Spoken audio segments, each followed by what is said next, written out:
कक्षा 10वीं गणित सीजी बोर्ड का अध्याय 5 से अनुपात और समानुपात का महत्वपूर्ण प्रश्न ये एग्ज़ाम में कई बार पूछे गए हैं। बहुत ही महत्वपूर्ण सवाल है। तो आइए देखते हैं सवाल को। यदि a अनुपात b बराबर c अनुपात d हो तो सिद्ध करके दिखाना है a square minus C square बटा B square minus D square बराबर ए सी बटा बी डी। इस तरह के प्रश्न को हम के नियम से बनाते हैं। तो हमको क्या दिया गया है, इसी है ना, दिया गया है, उसी से लेकर के आपको इस क्वेश्चन को सॉल्व करना है, सिद्ध करना है। तो a अनुपात b बराबर c अनुपात d दिया गया है। इसे हम अनुपात को बटा में लिख सकते हैं, a बटा b बराबर c बटा d बराबर मानेंगे k। तो है ना, a बटा b बराबर k, तो a का मान क्या होगा, तिर्यक गुना करेंगे तो b के होगा। उसी प्रकार c बटा d बराबर k मानेंगे तो c का मान आएगा d के। तो इसे हम लिख सकते हैं यहाँ पर a का मान होगा b के और c का मान होगा d के। केवल दो ही मान हमें ज्ञात है। अब हम चलते हैं बाएं तरफ, बाएं पक्ष में। लेफ्ट हैंड साइड में ये वाला वैल्यू है A square minus C square बटा B square minus D square. केवल हमें ए और सी का मान ही रखना है। देखते हैं ए का मान क्या है हमारे पास, देख रहे हैं बी और के। बी के रख दीजिएगा ए के स्थान पर, इसका स्क्वायर है तो स्क्वायर माइनस सी का मान हमारे पास क्या है डी और के, इसका स्क्वायर है तो स्क्वायर।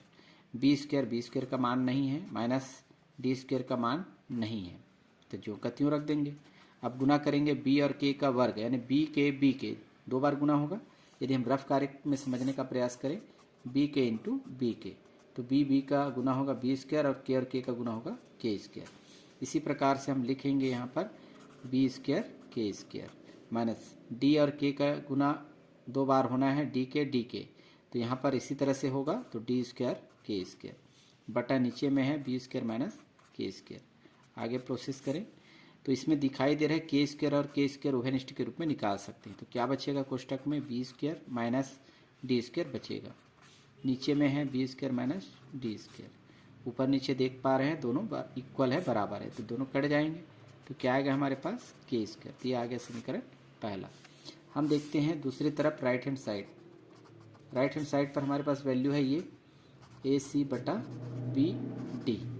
तो हमें ए और सी का मान पता है। ए का मान क्या है हमारे पास बी के, इंटू सी का मान क्या है डी के, बटा बी और डी का मान ज्ञात नहीं है, तो ज्यों का त्यों लिख दे। तो बी से कट जाएगा, डी से कट जाएगा, के इंटू के, तो के स्क्वायर होगा। ये आ गया समीकरण दूसरा। और पहला को देखिए, दोनों का मान एक जैसा है, इसका मतलब बायां पक्ष भी दाएं पक्ष के बराबर। तो यहाँ लिख दीजिएगा समीकरण पहला एंड दूसरा से। तो क्या हो जाएगा, लेफ्ट हैंड साइड होगा राइट हैंड साइड की। इस तरह से क्वेश्चन को आसानी से हम सॉल्व कर सकते हैं।